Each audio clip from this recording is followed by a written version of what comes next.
Most riders think more horsepower is always better. But what if I told you that some motorcycles were built with engines so powerful, they literally couldn't be controlled by their own frames? Bikes that looked incredible on the showroom floor, but turned into death traps the moment you hit triple-digit speeds.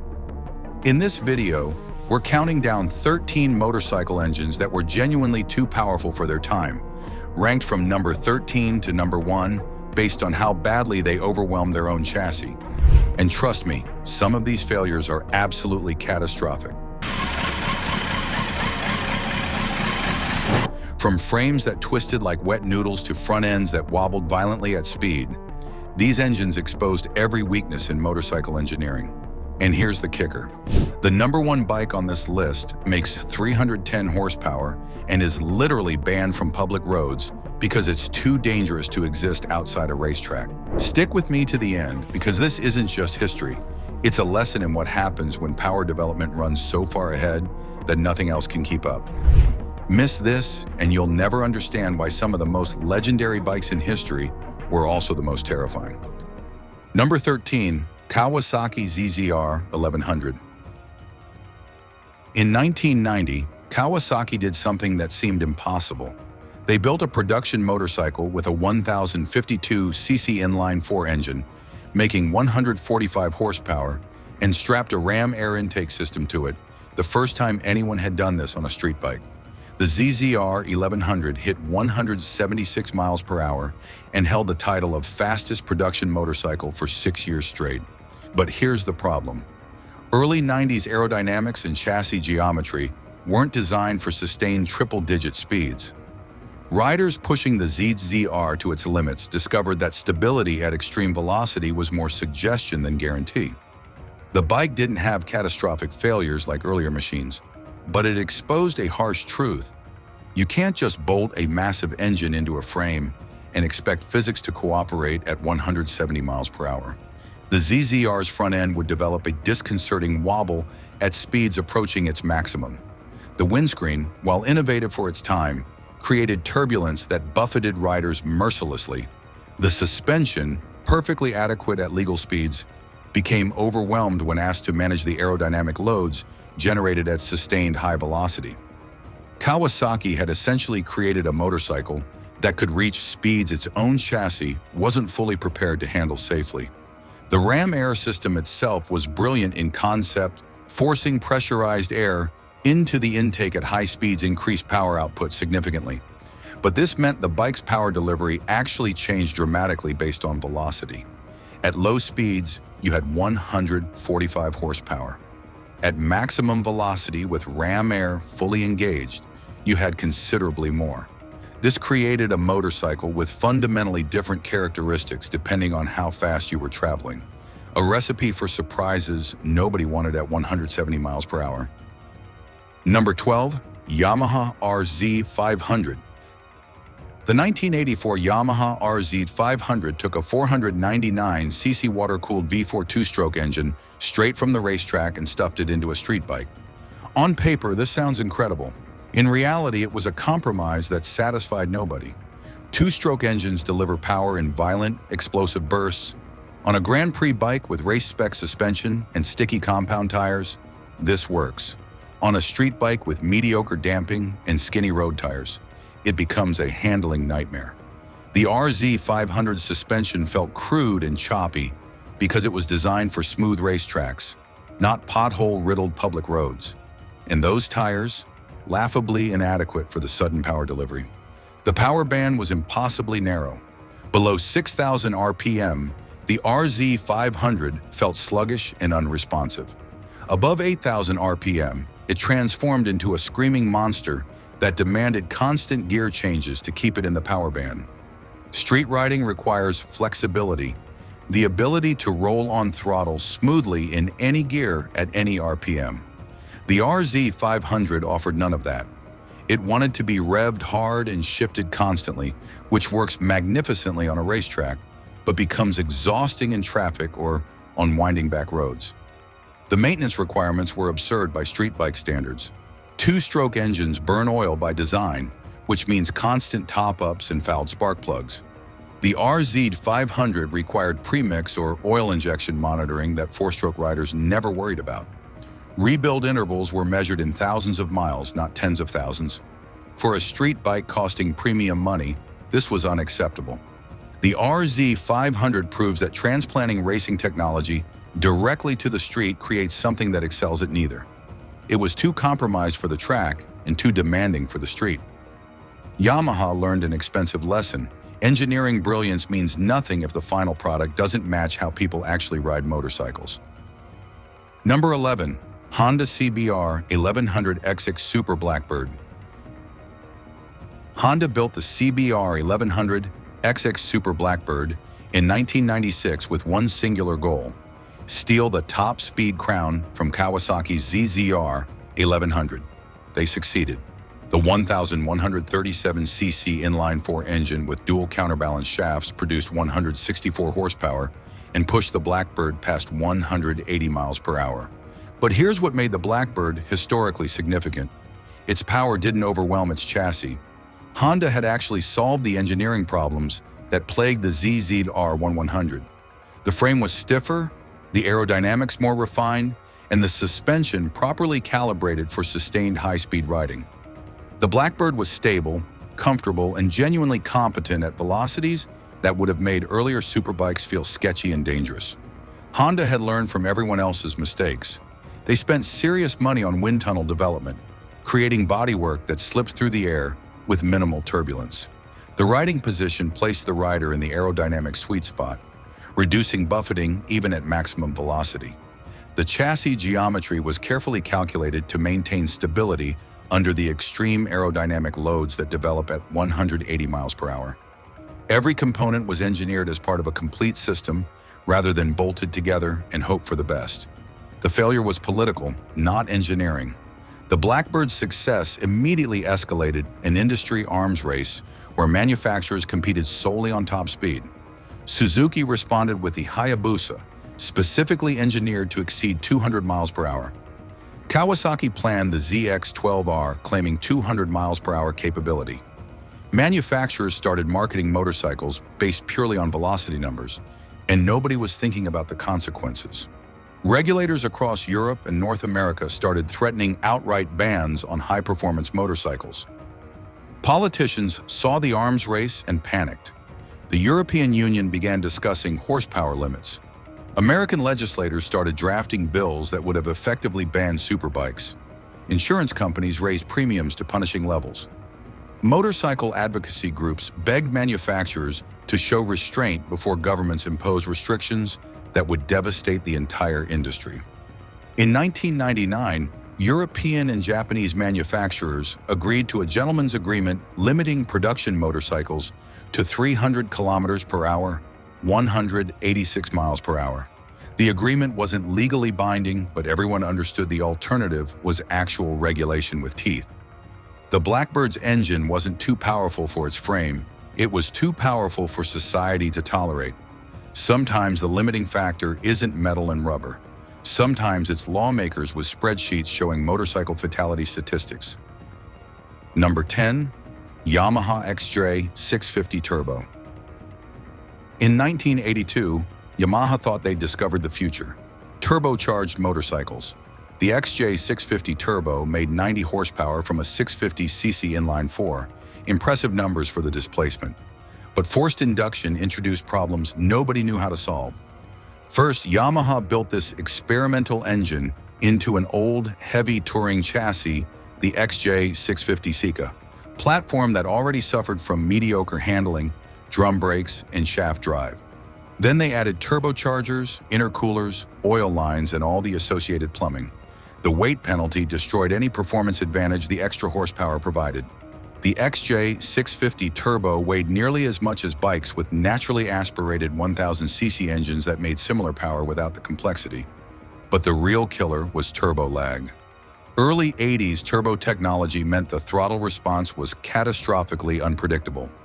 Roll on the throttle at low RPM and nothing happens.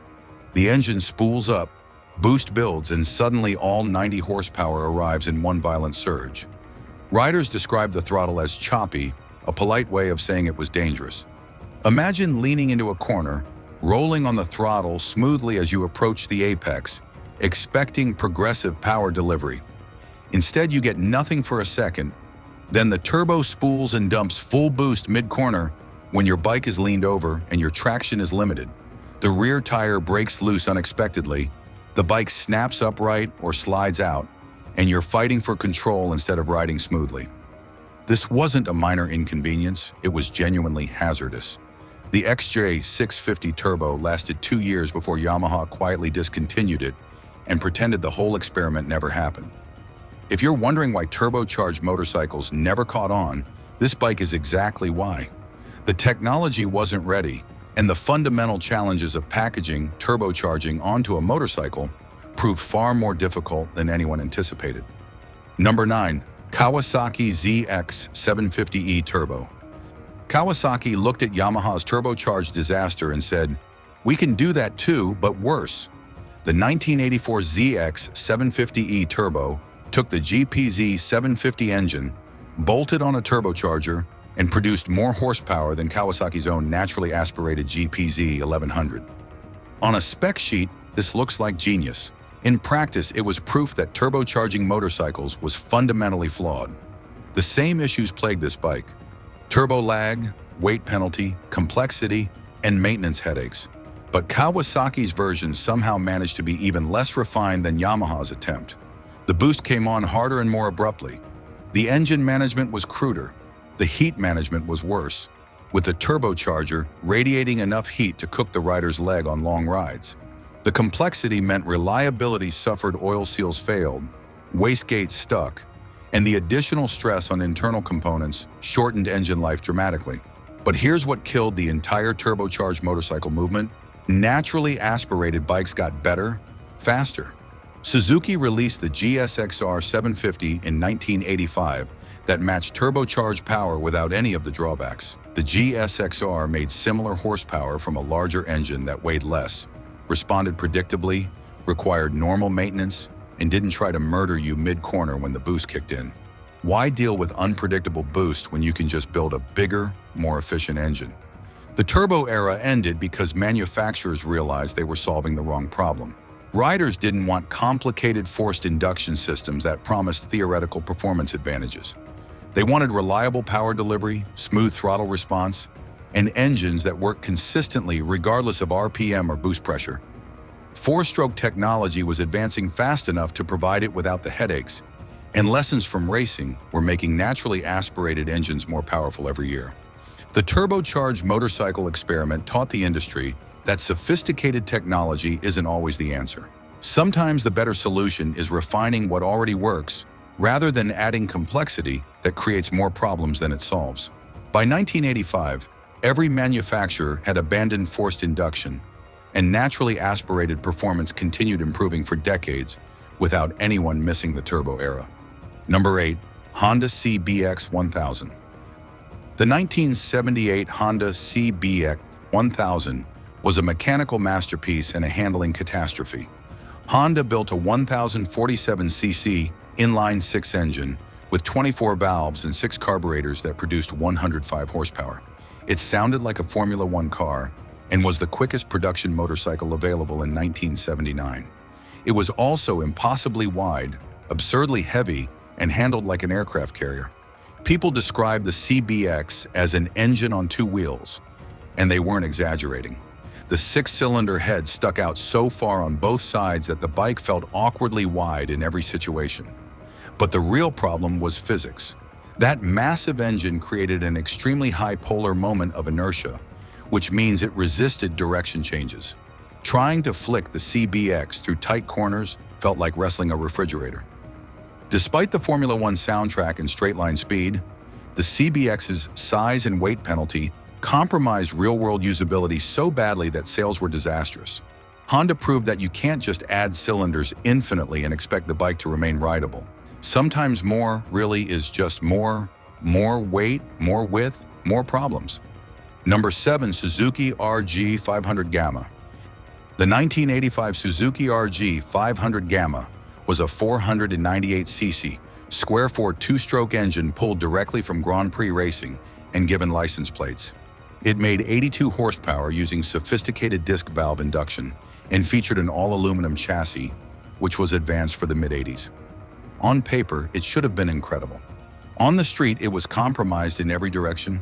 The tires were laughably inadequate 100-section front and 120-section rear. These embarrassingly skinny tires provided nowhere near enough contact patch for 82 horsepower of explosive two-stroke power delivery. Every owner immediately upgraded wheels and rubber because the stock setup was borderline dangerous. The suspension was sophisticated for 1985, but still felt crude and choppy by race standards. And here's the fundamental problem. Engineers were forced to add lights, turn signals, noise suppression, and emission equipment to make it street legal. Every pound of required extras destroyed the delicate balance of the pure GP machine.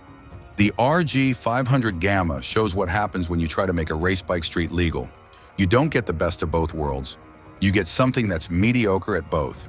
Number 6. Kawasaki H1 Before the infamous H2, there was the Kawasaki H1 in 1969. This air-cooled 500cc two-stroke triple engine was designed purely for acceleration, and it established Kawasaki's reputation for sudden, violent power delivery that terrified riders. The H1's power arrived in one explosive hit that stressed the flexible, mild steel frame beyond its design limits. Riders discovered that the chassis couldn't handle the instantaneous torque, creating significant instability that required serious skill to manage. But the H1 was just the warm-up act. It set the stage for what came next, a bigger, more powerful version that would earn the title Widowmaker and define an entire era of dangerous motorcycles. The H1 proved that Kawasaki was willing to prioritize power over everything else, including rider safety. This philosophy would reach its terrifying peak with the bike we're about to discuss. Number 5. Kawasaki Z1 The 1973 Kawasaki Z1 changed everything. Its 903cc inline-4 engine was a breakthrough in reliability and performance, producing 82 horsepower and cementing the superbike format. But the frame was a structural disaster. Riders coming from smaller bikes immediately noticed something wrong. The Z1's frame twisted visibly under aggressive cornering or high-speed riding. The torsional rigidity simply wasn't there. This wasn't a subtle engineering flaw you needed instruments to detect. You could feel the frame flexing beneath you like it had a hinge in the middle. Kawasaki knew they had a problem. They responded quickly by building a stronger frame for later models, which confirmed what everyone already knew. The engine's power exceeded the initial frame's structural limits by a significant margin. The Z1's long-term success came from its modular engine architecture that could handle subsequent chassis reinforcements. Unlike the limited two-stroke triples, the Z1 could evolve. But that first-generation frame, it had no business trying to manage 82 horsepower from a 903 cubic centimeter inline-4. Number 4. Kawasaki H2 Mach 4. Now we arrive at the most notorious motorcycle of the 1970s. The Kawasaki H2 Mach 4 earned its Widowmaker nickname honestly through a combination of explosive power and catastrophically inadequate engineering. The 748cc air-cooled two-stroke triple made 74 horsepower at 6,800 RPM, 14 horsepower more than Honda's CB750. Simple modifications pushed this to 90 horsepower reliably, and aggressive race setups hit 150 horsepower. But here's the critical failure. The frame and suspension could only handle about 40 horsepower before structural limits were reached. The problems compounded from there. Kawasaki set the engine far back in the chassis using outdated 1950s European design philosophy.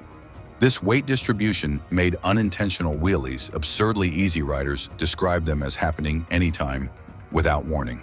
The frame flex was so severe that Kawasaki included a friction-type steering damper from the factory and provided frame lugs specifically for installing hydraulic dampers. But the H2's signature failure was the high-speed speed wobble. Around 100 to 105 miles per hour, the front end would start oscillating violently. Surviving this required exceptional skill and luck. Most riders didn't have either. Insurance companies refused to cover them. Safety regulators targeted them specifically. The H2's reckless reputation combined with environmental regulations, killed the entire category of big two-strokes by the mid-70s. The Widowmaker earned its name by terrifying an entire generation of riders. Number 3. Yamaha V-Max. The 1985 Yamaha V-Max represented muscle bike philosophy taken to its logical extreme: massive torque, theatrical power delivery, and absolute disregard for handling refinement. The 1,198cc V4 engine made 145 horsepower and featured V-Boost technology that instantly linked intake manifolds above 6,000 RPM, delivering what riders described as mind-boggling acceleration. At launch, it was the fastest and most powerful production bike on the planet. It was also a rolling collection of structural failures. The front end was wobbly. The frame was flexible and bendy. The brakes were weak to the point of being genuinely dangerous. But the worst problem was unique to the V-Max: shaft jacking. The massive torque from the V4 engine caused the shaft drive system to lift the swing arm, resulting in complete loss of rear traction when decelerating under engine compression, and suddenly find the rear wheel hopping and skipping as grip disappeared.